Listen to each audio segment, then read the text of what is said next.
Hey everyone! Have you ever wondered what would actually happen if World War III started in 2025? Yeah, I know.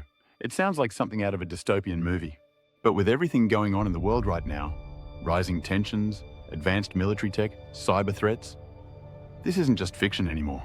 So today, let's dive deep. What could trigger it? Who would fight? And if it really did happen, how bad would it get? Let's start with the big question.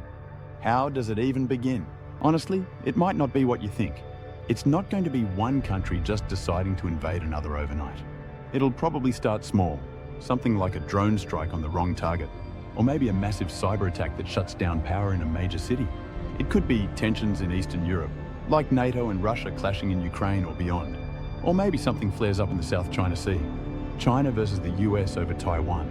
Even a collapsed economy could push some country to take drastic measures. All it takes is one wrong move, one misunderstanding, one spark, and boom, the dominoes start falling. Now, let's talk about the sides. It's pretty obvious how the world would divide.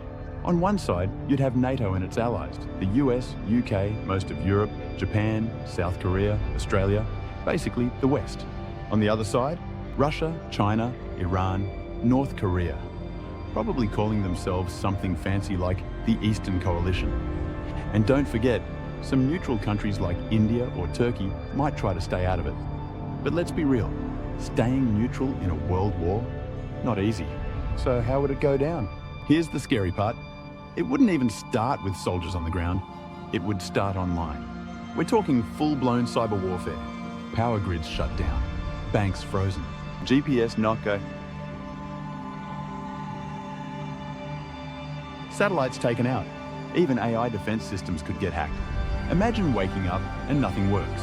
No electricity, no internet, and missiles are flying across the sky. Once that happens, it escalates fast. Hypersonic missiles get launched. Drone swarms hit military targets. Air strikes everywhere. It's chaos. In the air, on the sea, in the cities. Then comes the real war. Ground invasions. Tanks rolling into cities. Naval battles in the Pacific and Atlantic. Submarines creeping underwater, silently waiting to strike. And this isn't like World War II. Now we've got autonomous drones making kill decisions. AI systems choosing targets. Lasers, railguns, space-based weapons. Stuff that sounds like science fiction but is very real. It wouldn't just be soldiers fighting. It would be machines, codes, and algorithms. And the scariest part?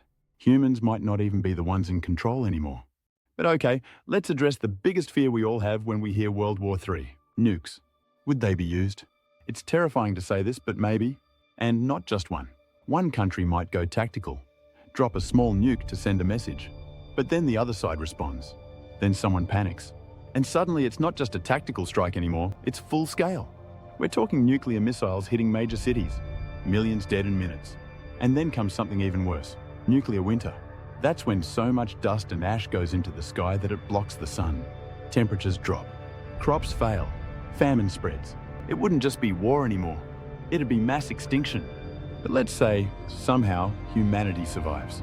What does the world look like after World War III? Completely different. Cities? Gone. Economies? Crushed. Governments? Overthrown or broken. The internet would be a mess. Borders would be redrawn. Refugees in the hundreds of millions. And trust between countries? Yeah, good luck with that. We'd probably be looking at a brand new world order, with new powers, new systems, maybe even global martial law. And now the final question, why even talk about this? Why imagine something so dark? Because avoiding disaster starts with understanding it. If we ignore the possibility, we don't learn from it. But if we think about it, really think about how bad it could get, then maybe we can do something about it. We can push for diplomacy, for cooperation, for leaders who believe in peace, not posturing. Because World War III doesn't have to happen. But if it does, there may not be a second chance.